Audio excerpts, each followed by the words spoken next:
चम चम चमकीला सर, यार हियर बहुत बहुत स्वागत है आपका। बहुत बहुत शुक्रिया। आपका भी स्वागत हमारे ऑफिस में। बहुत ही सुंदर ऑफिस है ये। मुझे इस बात का सौभाग्य प्राप्त हुआ है कि मैं आपके साथ हूँ यहाँ पर। आप मैनिफेस्टेशन में बिलीव करते हैं? मैं समझता नहीं हूँ उन चीज़ों को, तो मैं ज़्यादा नहीं बिलीव करता हूँ। जी हाँ। आपके हिसाब से क्या परिभाषा है मैनिफेस्टेशन की?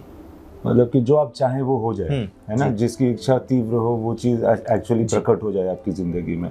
ऐसा एक तरह से तो होता है साइंटिफिकली भी, क्योंकि आप कोशिश करते हैं, आपकी जितनी भी सारी मतलब अंग प्रत्यंग हैं सारे उसी काम में जुड़ जाते हैं मानसिक तौर पे, तो हो सकता है।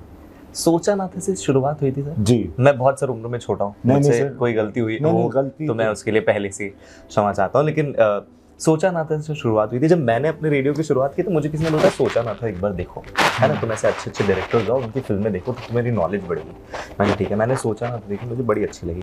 उसके बाद धीरे धीरे ये चलता गया। तो शाहिद के साथ आपने मैं जिन लोगों को एडमायर करता हूँ पर्सनली अपनी लाइफ में, आपने उनके साथ काम किया और बहुत ही कम लोग हैं मैं जिन्हें एडमायर करता हूँ। तो शाहिद कपूर के साथ आपने काम किया जब भी मैं।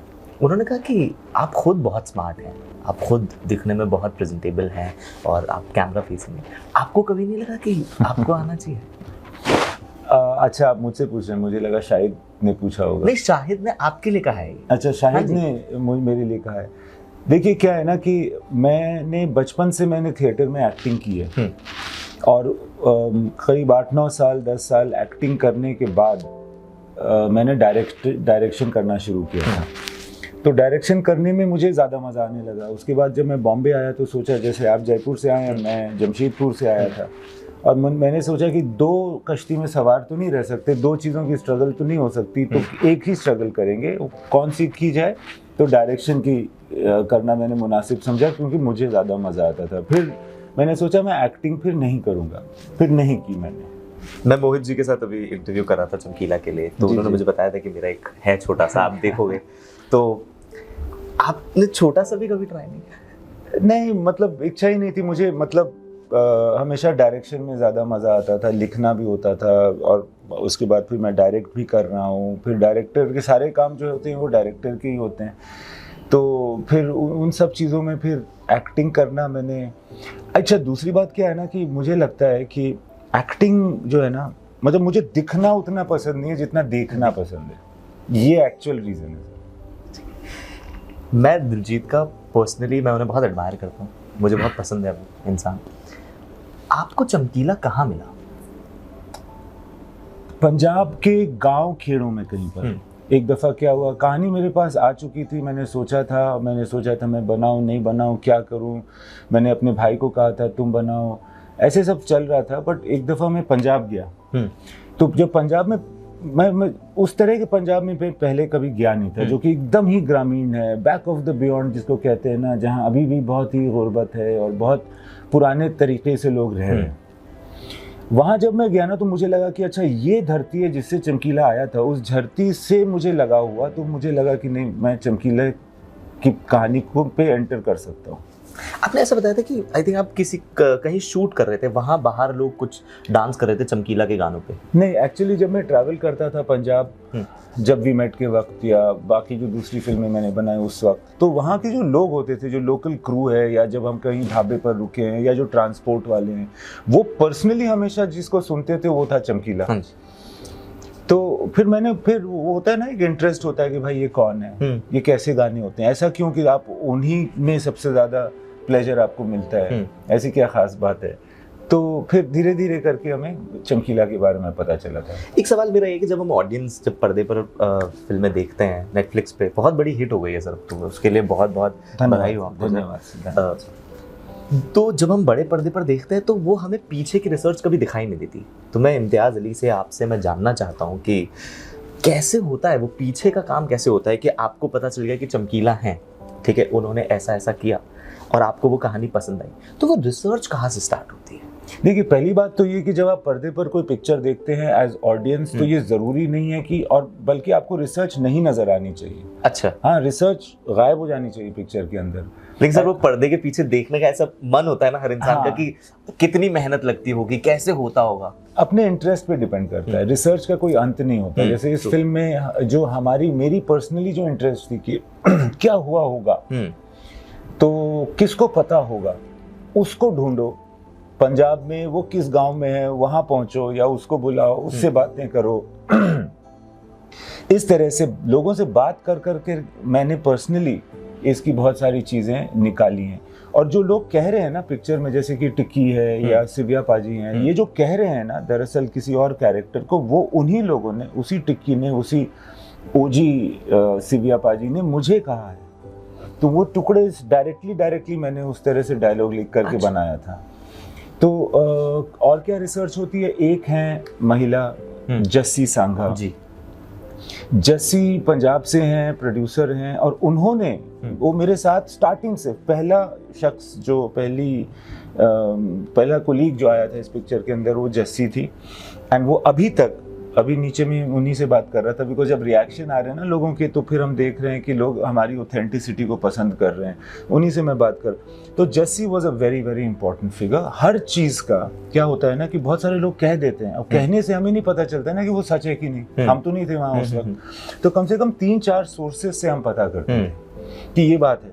तो जस्सी करती थी, मैं करता था, इस तरह से जा करके हम लोगों ने इसको सजाया है, बनाया है। आप कहते हैं कि सर एक बार पिक्चर बन जाती है, फिर आप दूसरे पड़ाव की ओर निकल पड़ते हैं, फिर आप दूसरी फिल्म, दूसरे स्क्रिप्ट की ओर निकल पड़ते हैं।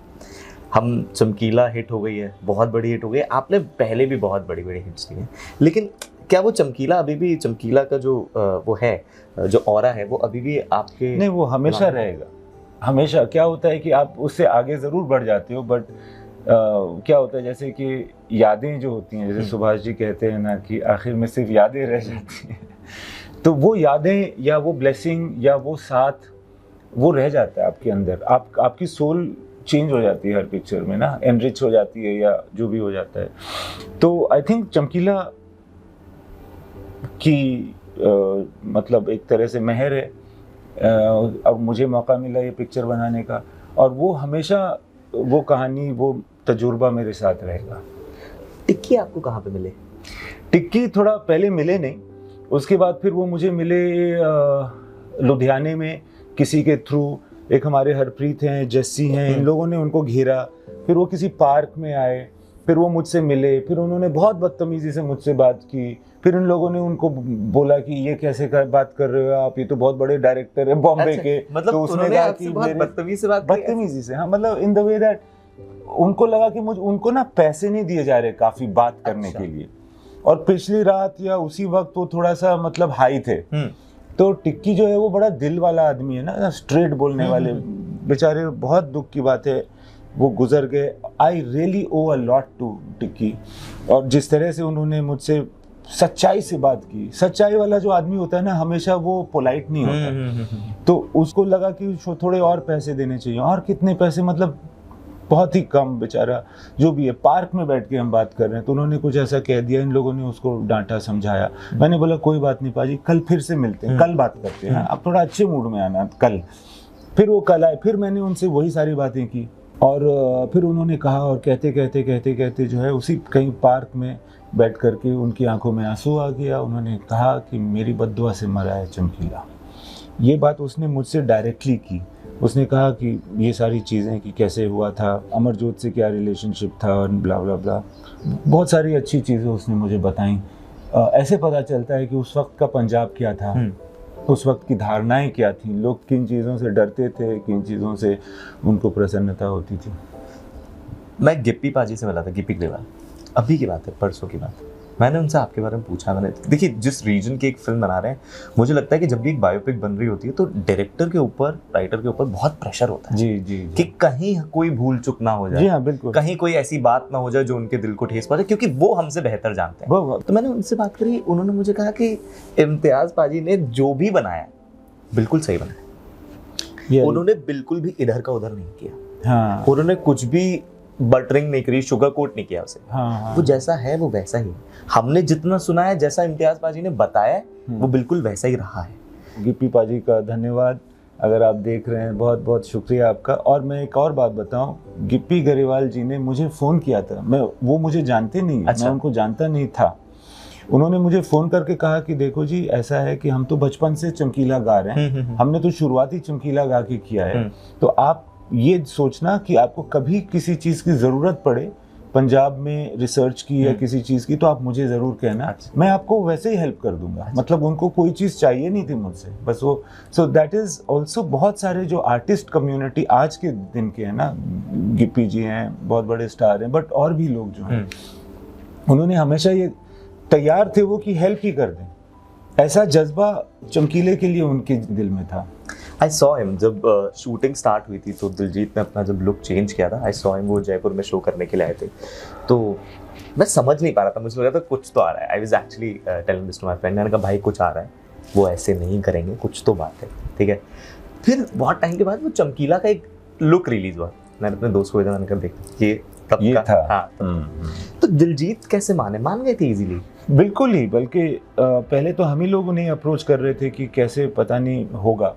फिर टर्न आउट हुआ कि जब बात हुई तो फिर उन्होंने कहा, मतलब वो बिल्कुल ही तैयार थे। अच्छा। उन्होंने, बिकॉज वो भी चमकीले के फैन हैं। जी जी। उन्होंने भी बचपन से चमकीला सुना है। दिलजीत और मैं चमकीला की कॉम्पोजिशन के बहुत फैंस हैं कि जिस तरह की वो धुन बनाया करते थे, तो वो तैयार थे। और जैसे कि जिंदगी भर उन्होंने गाने सुने चमकीला के, वो उसी माहौल से आते हैं दिलजीत जी भी, तो फिर उनके वो बिल्कुल तैयार थे।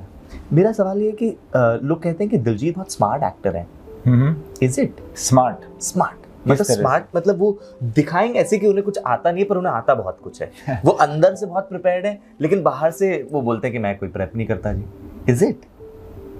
आई थिंक वो ना बहुत एक इंस्टिंक्टिव और वैसे परसेप्टिव इंसान है। वो बहुत कुछ जज्ब कर लेते हैं, बहुत कुछ उनके अंदर तक और बहुत गहराई तक चला जाता है। मेंटली बहुत कुछ होता है, साइकोलॉजिकली बहुत कुछ होता है। वो पूरा वो किरदार जी रहे हैं, मगर वो अंदर से जी रहे हैं। ये बात सच है कि वो ज़्यादा उसका मतलब ढोल नगाड़ा नहीं बजाते हैं, बातें नहीं करते हैं कि मैं किसी प्रोसेस में हूँ, ये हूँ, बट वो मुतासिर बहुत रहते हैं। वो बहुत अंदर से पी लेते हैं कैरेक्टर को। उसके बाद जब वो सेट पे कर रहे होते हैं ना, तो वो सुर उनका हमेशा करेक्ट होता है, और फिर बहुत जल्दी होता है उनके साथ काम। सो आई थिंक एक प्योरिटी है उनके अंदर जो किरदार को निभाने में बहुत हेल्प करती है। आपने इतने लोगों के साथ काम किया है, रणबीर हैं, बहुत माशाल्लाह बहुत ही कमाल एक्टर्स हैं ये सभी, आपके पर्सनल कोई फेवरेट है? मेरे लिए वही फेवरेट है जो उस कैरेक्टर में सबसे ज़्यादा सूटेड है ना। एंड ये सारे ही बहुत कमाल के एक्टर्स हैं। और मैं किस किस का नाम लूँ, एक्चुअली मेरी भी किस्मत है कि मैंने बहुत अच्छे एक्टर्स के साथ काम किया। ऑलमोस्ट सारे बहुत अच्छे एक्टर्स के साथ काम किया मैंने। एंड मतलब दिलजीत जी भी उसी लिस्ट में बहुत ऊंचा आते हैं। बट ये आपके दिमाग में दिलजीत पाजी कैसे है? बिकॉज वो तो ऑब्वियस चॉइस है। अब आप बोलो कि अगर वो नहीं होते तो कौन कर सकता था ये रोल? वो तो मेरा भी सवाल है कि कौन नहीं कर कोई भी नहीं कर सकता था, तो वो तो ऑब्वियस ही चॉइस है। तो उनको इस फिल्म में मैं चाहता था लेना, ये तो इसमें तो मतलब नो ब्रेनर है ये। मतलब आप ही की चॉइस थी? हम 100%। आप लाइव रिकॉर्ड करते थे ना जब वो जो भी वो गा रहे हैं, जो गाना है वो सारा गाना वहीं पर गाया हुआ है, लाइव रिकॉर्डेड है। तो बहुत डिफिकल्ट नहीं होता था? बिकॉज इतनी सारी पब्लिक, इतने सारे आर्टिस्ट हैं। दो चीज़ों की ज़रूरत है। एक तो जो आपके पास कलाकार हैं वो उस तरह से तैयार हैं कि वो लाइव गा पाएं। ये क्षमता है और ये प्रैक्टिस है। अब दिलजीत दोसांझ है तो कर ही लेगा। परिणीति ने प्रैक्टिस की, परिणीति गाती बहुत अच्छा है। तो अब मगर दिलजीत ने भी ना टेकन फॉर ग्रांटेड नहीं किया। उसने कहा कि मैं इस तरह से नहीं गाता हूँ, चमकीला की तरह गाना है तो मुझे भी प्रैक्टिस चाहिए। किट्टू जी हैं लुधियाना में, हमने उनको बुलवाया। उन्होंने एक्चुअली बाकायदा ट्रेनिंग की कि उस डायलेक्ट में कैसे गाना है। ज़्यादा परिणीति के साथ, बट दिलजीत पाजी के साथ भी उन्होंने थोड़ा बहुत, तब जाकर के वो लोग तैयार हुए। तो एक तो ये चाहिए, दूसरा टेक्निकल नो हाउ चाहिए कि रिकॉर्ड कैसे करना है। आजकल माइक्स इतने अच्छे हो गए, जो हम माइक यूज़ कर रहे थे सेट पे ना, वो खुद ही एक बहुत अच्छा माइक था। रहमान सर इन्वॉल्व हुए। अच्छा। हाँ, टेक्निकली कि हम कैसे रिकॉर्ड करें एज एन इंजीनियर, बिकॉज वो बहुत ही कमाल के साउंड इंजीनियर हैं रहमान सर। उन्होंने वो इन्वॉल्व हुए। फिर हमारा ये जो धिमन करमरकर हैं जो हमारे साउंड रिकॉर्डिस्ट हैं, वो उन रहमान सर की टीम भी थी।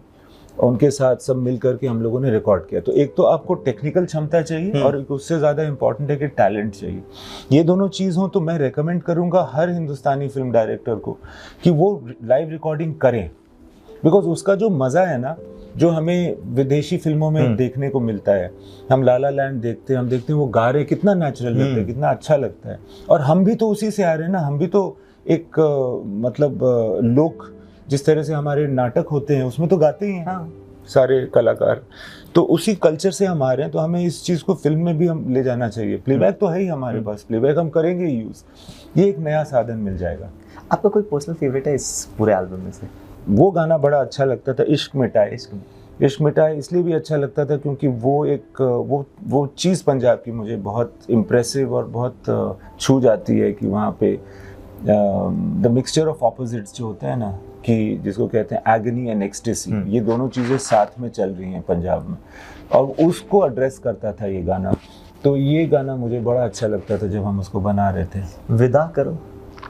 विदा करो के बारे में कुछ बोलना ही बेकार है, बिकॉज वो कैसे उतरा, कैसे आया और लोगों में पहुंच गया है, वो उसका अपना ही कोई डेस्टिनी है, वो एक अपनी जर्नी लेकर चल रहा है। मैं ये जानना चाह रहा हूँ कि आपको किसी चीज़ से डर लगता है? ऐसी कोई चीज़ है? क्योंकि काम हो रहा है, पिक्चर बन रही है, हिट हो रही है, लेकिन बीच बीच में कुछ फ्लॉप्स भी हुई हैं, है ना?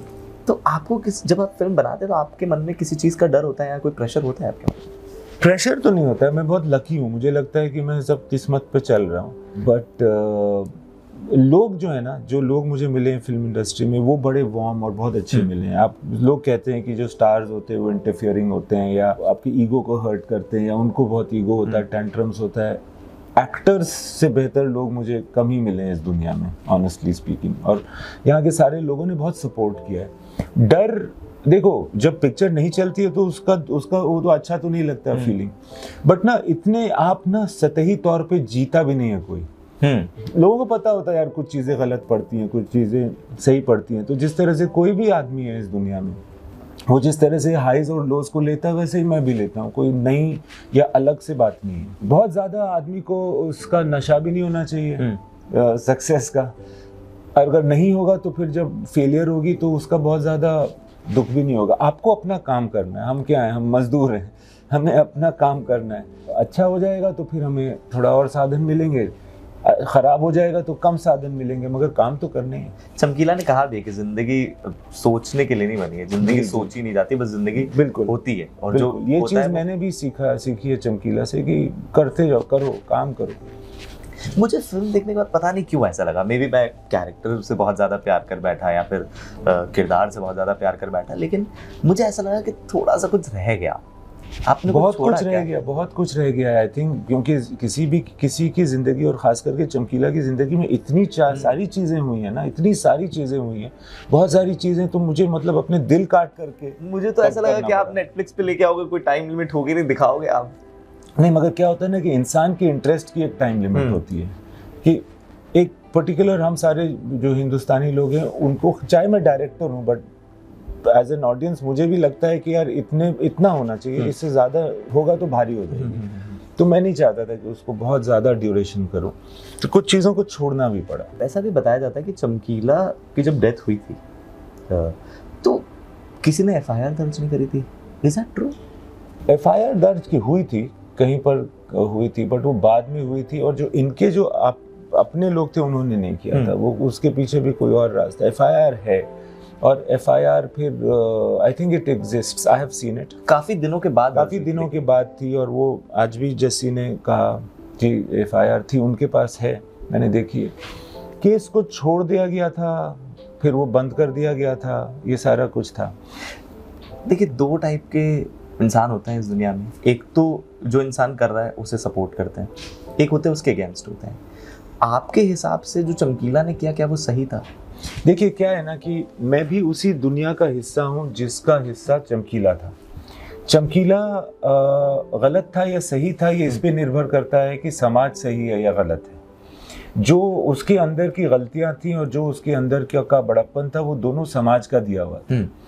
वो जो करता था वो समाज पसंद करता था, और उसी समाज ने उसको डिनाउंस भी किया। ये जो दोहरापन है ना, ये हम देखते हैं अपने आसपास।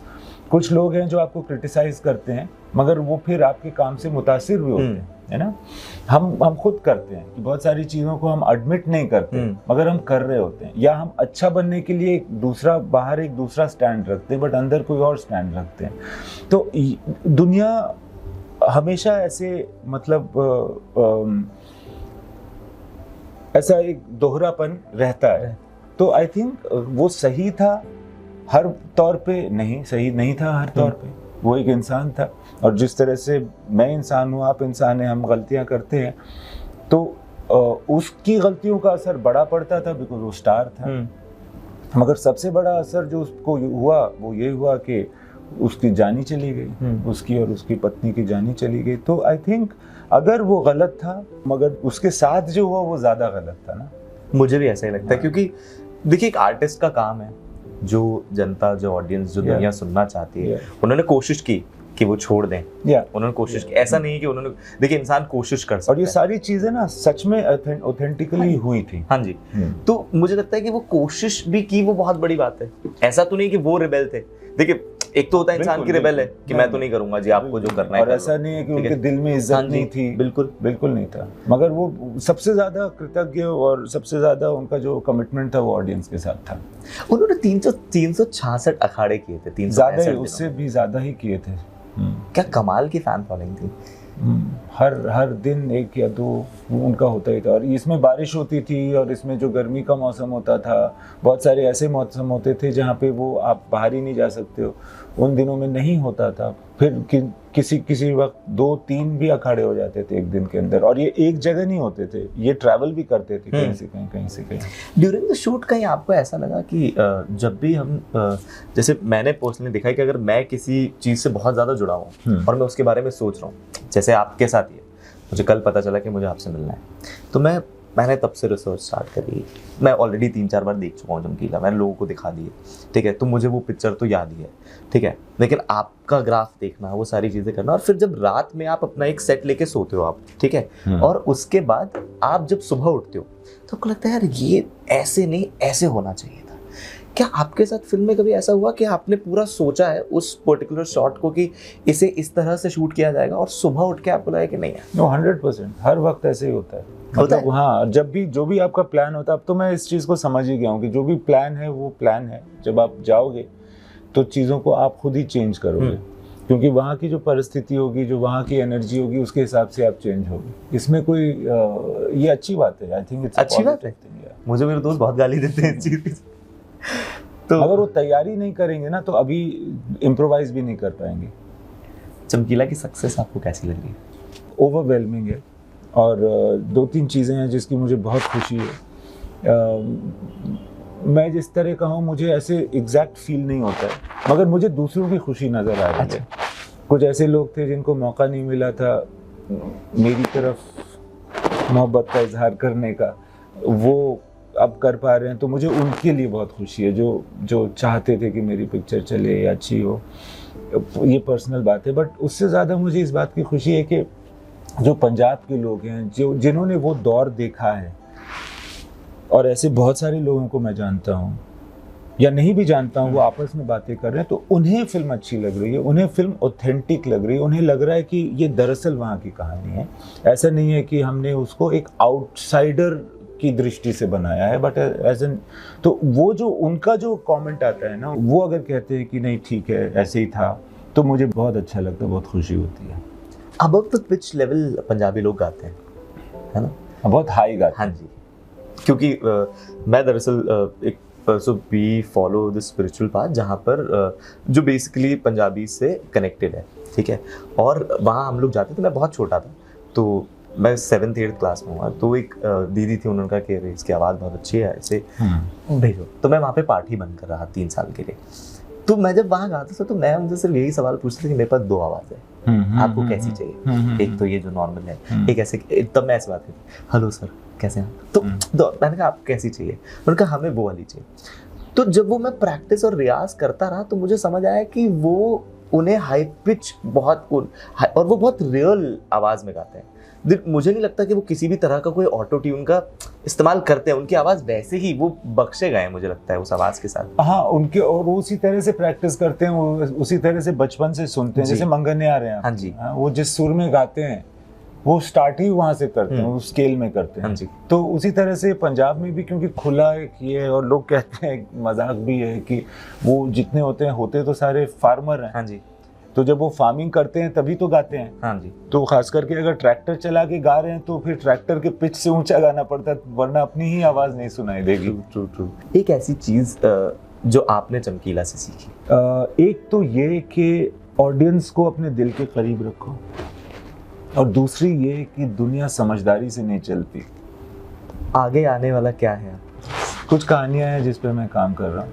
आपके साथ काफ़ी लोग काम करना चाहते हैं, तो कोई तरीका है जिनके पास सच में टैलेंट है, जिनका काम सच में अच्छा है, वो आप तक पहुंच पाए? देखिए क्या होता है ना कि टैलेंट सभी के पास है, मैं ऐसा समझता हूँ, मगर जो मेरी कहानी है उसमें जो मेरी रिक्वायरमेंट है ना, मैं उसकी नज़र से ढूंढता हूँ। मैं ऐसे जा करके सिर्फ टैलेंट नहीं ढूंढ रहा हूँ, मैं सूटेबल टैलेंट ढूंढ रहा हूँ। तो जब आपको लगता होगा कि शायद एक एक्टर के लिए या एक क्रू मेंबर के लिए ज़्यादा मुश्किल है, बट ये ज़्यादा मुश्किल डायरेक्टर्स के लिए है अपने सूटेबल टैलेंट को ढूंढना। तो जब अगली कहानी मेरी होगी, फिर उसके हिसाब से जिस तरह के किरदार को मैं ढूंढ रहा हूँ वैसे उस लेंस से फिर मैं देखूंगा। बहुत लोग होंगे मुझे लगता है जिन्होंने चमकीला देख लिया, और कुछ लोग होंगे जो अभी भी समय नहीं निकाल पा रहे। उनको क्यों देखनी चाहिए फिर? उनके ऊपर निर्भर है। नहीं सर, आप बोलेंगे, मैं बोलूंगा सर मेरी बात में इतना वजन नहीं। ऐसा नहीं है कि क्या होता है ना कि जो खुद जिसने खाना पकाया वो तो कहेगा ही कि बहुत अच्छा खाना है। अगर आपको पसंद आई है तो आप कहिएगा, तो फिर लगेगा कि अच्छा इसने खाया है। नहीं सर, मैंने तो देखी, ऑब्वियसली बहुत अच्छी फिल्म है। जब आप देखिए, क्योंकि ये एक रियल इंसान की कहानी है। हमने तो सिर्फ फिल्म बनाई है, वो जो इंसान हैं अमरजोत और चमकीला, उन्होंने एक्चुअली जिया है ये ज़िंदगी, और 27 साल की उम्र में फिर वो ख़त्म हो गए और उनको मार दिया गया था। और क्या उसकी परिस्थिति थी, ये इससे कुछ ना कुछ ऐसा ज़रूर है जो आप रिलेट शायद कर पाएँ। तो वक्त निकले तो देखिएगा। परिणीति जी के साथ कैसा रहा एक्सपीरियंस? बहुत I've always wanted to work with her because I've always thought she's a very fine actor. But आपने क्या परफेक्ट कास्ट? हाँ, because पहले तो मैं लकी भी हूँ, I think, because उनकी शक्ल भी मिलती थी। हाँ जी। मैंने उनसे कहा कि आप वेट बढ़ाएंगी, तो किसी भी एक्टर के लिए बड़ा मुश्किल है ये काम। उन्होंने बिल्कुल राज़ी हो गई वो। उन्होंने कहा चलो आज से मैं समोसे खाना शुरू करती हूँ। एंड बिकॉज वो गायक हैं, तो गायक तो चाहिए ही था मुझे। तो बहुत ही कमाल की आपने कास्ट चुनी है। तो परिणीति के साथ जब आपने शूट किया जी, तो कोई एक ऐसी चीज़ जो आपको फील हुई कि वो सेम है अमरजोत में एंड परिणीति जी में? उन्होंने एक्चुअली बहुत सारी बॉडी लैंग्वेज की चीज़ें कॉपी की अमरजोत से, तो फिर मुझे ऑब्वियसली वो लगा कि सेम है। दूसरी बात कि लुक में कुछ सिमिलैरिटीज़ मुझे लगी, जिस तरह से उनका देखना ये सब था ना, वो कुछ चीज़ें थोड़ी शायद सिमिलर है। आपको किस तरह, मतलब ये हर एक्टर का होता है कि वो डायरेक्टर की अगर डिमांड को समझ जाए तो परफेक्ट शॉट हो जाता है। आपके हिसाब से परफेक्ट शॉट क्या होता है? परफेक्ट शॉट कुछ नहीं होता है, आप ढूंढ रहे होते हैं। आपने कोई एक सेट करके रखा नहीं होता है कि ये परफेक्ट है और यहाँ पहुँचना है। आप, मेरे ख्याल से अच्छा वो होता है जब एक्टर डायरेक्टर को इंस्पायर करे कि वो अपने कॉन्सेप्ट को थोड़ा चेंज करके और थोड़ा बेहतर कर सके, या रियल कर सके, या डिफरेंट कर सके। एक दूसरे को जब एक्टर और डायरेक्टर इंस्पायर करते हैं तब अच्छा शॉट होता है। अभी कभी और अगर आपको दिलजीत के साथ काम करने का मौका मिलेगा तो आप करेंगे? 100% करेंगे, 100% करेंगे, बिल्कुल, और होपफुली ज़रूर करेंगे। ऐसा कभी होता है कि आप किसी एक्टर के साथ काम कर चुके हैं और आपके मन में ऐसा लगता है कि मैं इनके साथ वापस ज़रूर काम करना चाहता हूँ और मैं कोई स्टोरी लिखूँगा इन्हें ध्यान में रख? मुझे बहुत सारे एक्टर्स के साथ काम करने के बाद ऐसा लगा है और लगता रहता है, और दिलजीत जी के साथ भी बहुत ऐसा लगता है कि मज़ा आएगा अगर हम किसी और रूप में काम करें। बहुत बहुत शुक्रिया सर। मुझे ऐसा लगता है कि मैं ख़त्म नहीं कर पाऊँगा, मेरी बातें ख़त्म नहीं होंगी। उम्मीद करता हूँ कि आपको अच्छा लगा। Thank you very much. Thank you so much. Thank you.